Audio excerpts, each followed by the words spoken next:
Some of you may recognize the incredible castle behind us. It's Blarney Castle. Yes, we're in Ireland. We're so excited to be on a almost 2-week trip with Azamara around the coast of Ireland. We're going to be exploring, and I'm hoping that we get great weather like this every day. This is really unusual. We'll take it, and we're so excited to have you come along. Imagine waking up each morning to the captivating coastlines of Ireland. Azamara's smaller ships allow access to these off-the-beaten-path ports, giving you a more authentic Irish experience. We'll tell you exactly what to see in each of the ports, share essential tips, and give you a peek into the luxury small ship experience. Stay with us because we ask the legendary Blarney Stone for some good luck, go in search of the giants of Ireland's coast, and find the origins of the ill-fated Titanic. Let's uncover the magic of Ireland, one port at a time.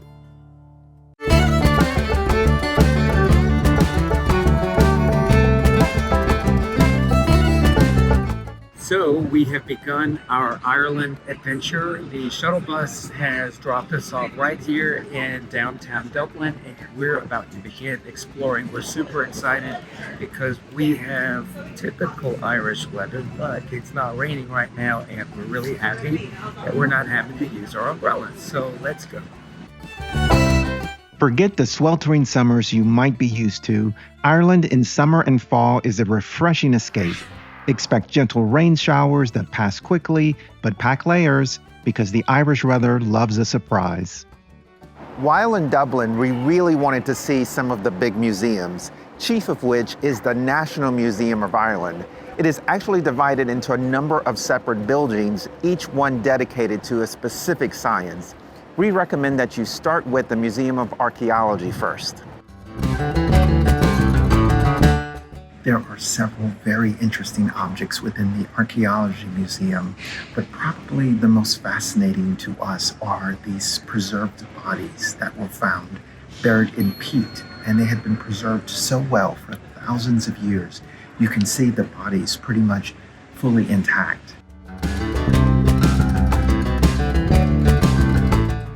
We've been touring the National Gallery of Ireland, and it's really a neat experience. It's a huge building, by the way, and it's very impressive. It's got really tall ceilings and plenty of room for huge art. It's a great collection, a lot of historic stuff, a lot of religious stuff. One of the things that I like best were the portraits of famous people from Ireland, and there's a really cool Bono portrait that I particularly love. You get a chance, it's definitely worth it. There's more to see than I thought, so I'd allow a few hours. It's right here in Dublin. It's got a great shop at cafe as well and free Wi-Fi, so give it a shot.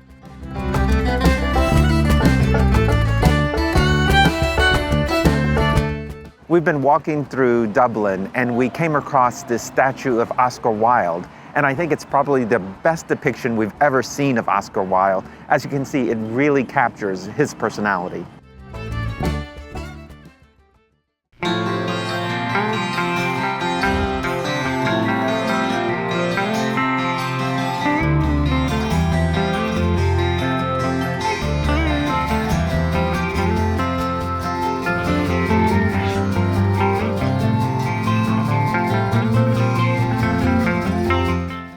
We're in Cork Ireland, standing in line at Blarney Castle to kiss the famous Blarney Stone. You walk up 130-something steps here, and as I understand, you get up there and you get underneath it and you kiss it, and if you kiss it, it gives you eloquence, just like the legend says. So we're excited to get here and do this very famous thing.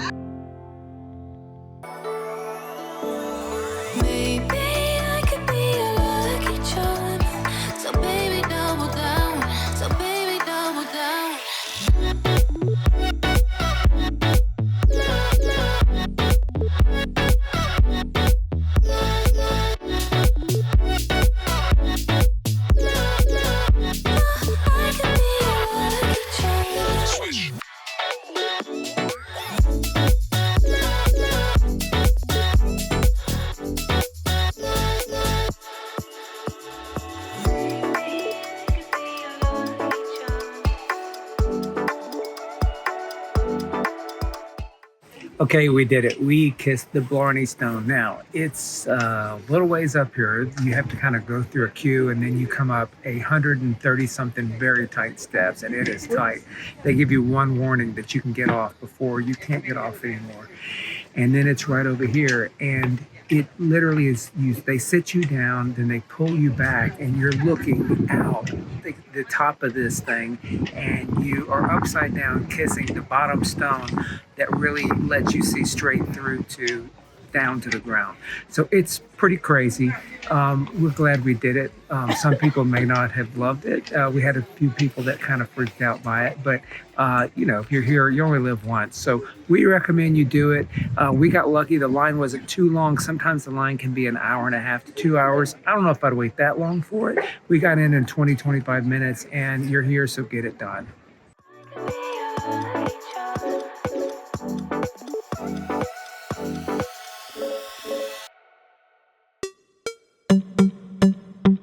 Let's take some time to introduce you to the ship. Azamara Cruises is a small line with only 4 in the fleet. Each ship is pretty much the same, but there are a few differences. We love the Onward because it's the only one of the 4 with the very unique Atlas bar. The Atlas bar is more than just a place to grab a drink. It's an experience.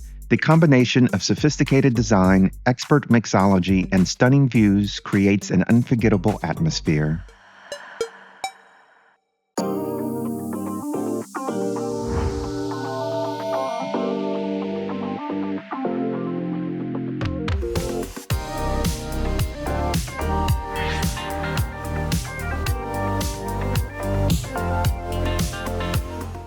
On Azamara, we usually can come straight into locations that most other large cruise ships can't because the ship is relatively small, and we can come straight into locations that others can't at all or have to tender. But today we actually had to tender on Azamara because we're at a very small, quaint town here in Ireland called Bantry. As we approached, it was beautiful. We saw all the green, lush vegetation and grass as we came on board. And the town here is really everything you would think a small town in Ireland would be. So today was definitely worth the tender. We're loving kind of finding our way around Bantry here, and we really think we're going to love even more of Ireland as we experience it today. I've climbed the mountains in Montana, danced in the lights of New Orleans. Portland ran away with me, and San Francisco stayed with me. Nashville made its way in between. Fell in love in Minnesota. While in Bantry, one of the top things we recommend you do is to take a walk or a quick taxi ride up to Bantry House. It's the estate of the former Earl of Bantry himself. It is just a stunning mansion, but it doesn't end there because it comes with some beautiful gardens, and if you look around here, some stunning views of the sea, but also our ship, the Azamara Onward. I want someone to take up my time and miss me when I go.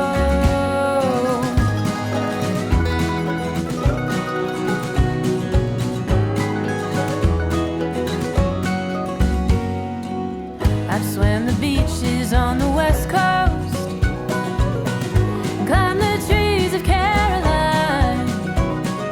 I felt the city streets of Boston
That was quite a day, so luckily Azamara offers a range of dining options to keep us fueled.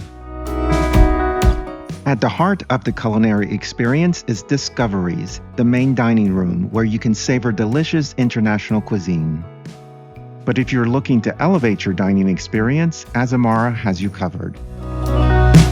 For a truly indulgent evening, consider booking a table at Prime Sea, a top-notch steakhouse serving up mouth-watering cuts of meat.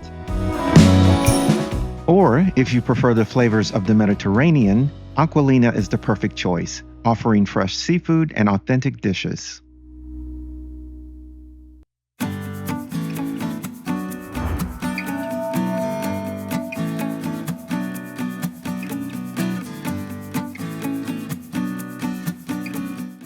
Our ship is pulling into Foynes today, which is a port that is affiliated with our trip to Limerick. So we're pulling into Foynes, and while Limerick has a lot of history, so does Foynes. Foynes is actually a port city, and it used to be back in the 30s where the airport was. So there is a story actually affiliated with Foynes and how Irish coffee was created. Long ago, there was a plane that had to turn around and was coming back to Foynes, and they radioed the tower and said, "Hey, we're really cold here, have something warm for us." So when they landed, they found coffee with whiskey in it, and they actually loved it. And one of the people on board said, "Hey, is this Brazilian coffee?" And the guy said, "No, that's Irish coffee." And thus Irish coffee was born. It was actually created in Foynes, and of course we now know that Irish coffee is everywhere, but it was a big part of their history. They wanted to get the airport. They ultimately didn't get it in modern times, but they did get to say they created Irish coffee.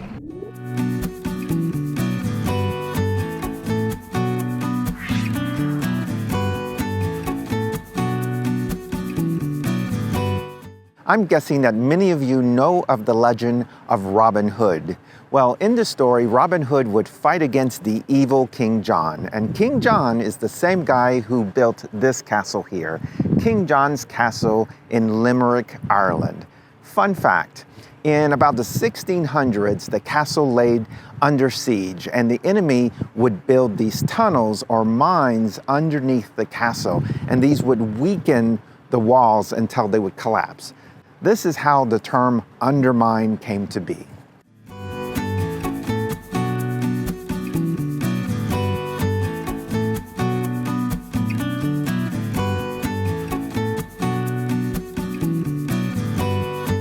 Limerick is famous for a lot of reasons, but probably most of you have heard of the Limerick, the kind of short poem that is associated with Ireland. And it's interesting because there's a history of how the saltier ones that you probably know about were created. And that is, there was some argument between the English and the Irish on who created the Limerick. And as that was going on back and forth between the two parties, they started creating very salty limericks and sending them back. So the English would send very salty limericks back to Ireland and vice versa. And that's why there are so many of those salty limericks that you're probably most familiar with.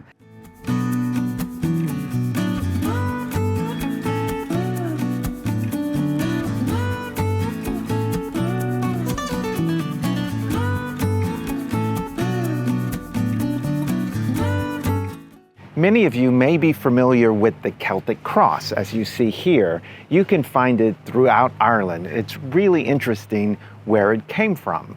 So the early Christians came to Ireland and really wanted to convert the locals, but that was proving to be quite difficult because the locals had their own religion that they worshipped for thousands of years, and they worshipped the sun and the moon, thus round circles. So the early Christians incorporated the circle into the Christian cross, and that made it easier for the locals to begin to get familiar with and adopt the Christian religion.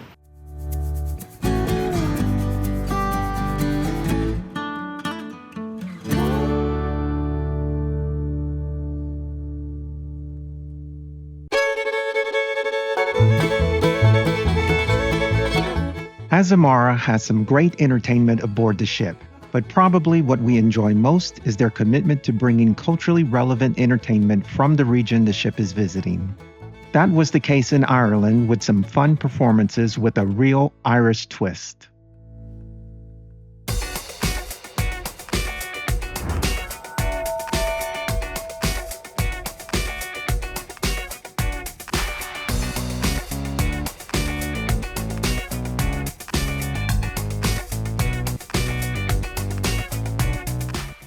We're in Galway, Ireland today, and we're having a lot of fun out here on a nice sunny day for once. There's a little rain coming through, but we're lucky enough to hit it on a day where there's a festival. It's really famous for its Latin Quarter. There's a lot of bars, and there's a lot of things around here that have been around since the 1700s and before. So plenty to do, and today there's a lot of people here, so we're having fun exploring, checking it out. There's even some markets with fresh fruits and veggies and food and that kind of stuff, as well as all kind of stuff to buy. So great place to come. If you get over to Ireland, you gotta stop by Galway and check it out.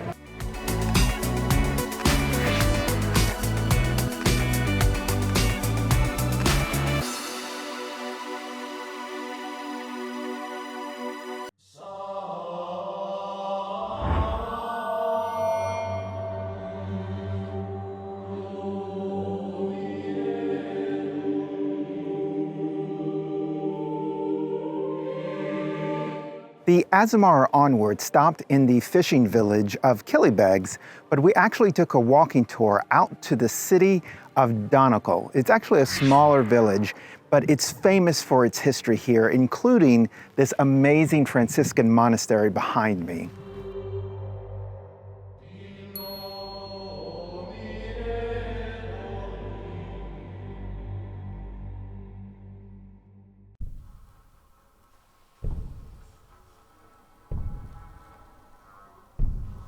Today we're at the Giant's Causeway. You may be wondering why it's called the Giant's Causeway. Well, it was actually formed by lava and the movement of tectonic plates thousands and thousands of years ago. But the locals say it was actually built by giants because they needed a stepladder to get from here, Ireland, over to Scotland, because we all know that giants don't like to get their feet wet.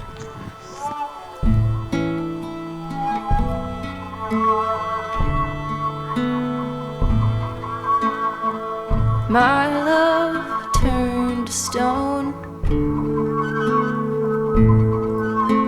The giant of my heart, till the sun rose. My heart turned to stone too.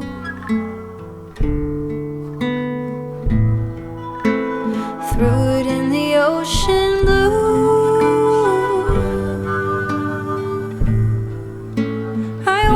It sink, didn't dare to blink. I know the sea takes secrets to keep. Felt the distance between the shooting stars we count for luck and the pearls buried deep.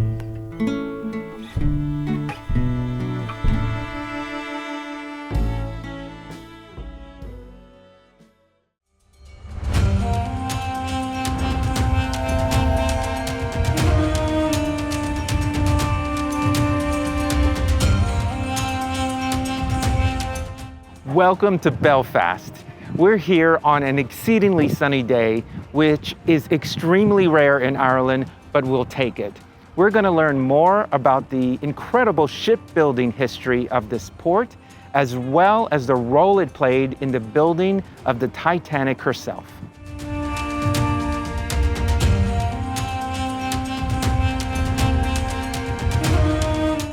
When you come to Belfast, you'll hear, and it's true, that you have to come to the Titanic experience. That's where we've been for the last almost 5 hours. We thought it was kind of expensive when we bought the tickets, but once we bought them, we really understand why it costs what it does, and I think it's worth it.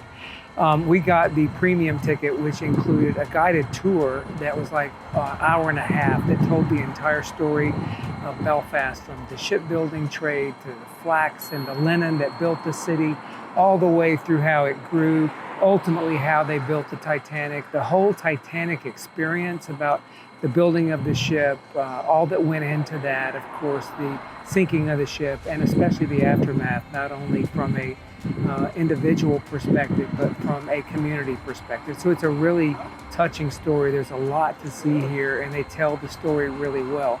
It also includes a ride that kind of takes you through shipbuilding at the time, as well as you get to see another ship here that's the last remaining ship from these shipbuilders. So when you get to Belfast, you should come here. We highly recommend it. We've spent a lot of time here, and we think it's totally worth it.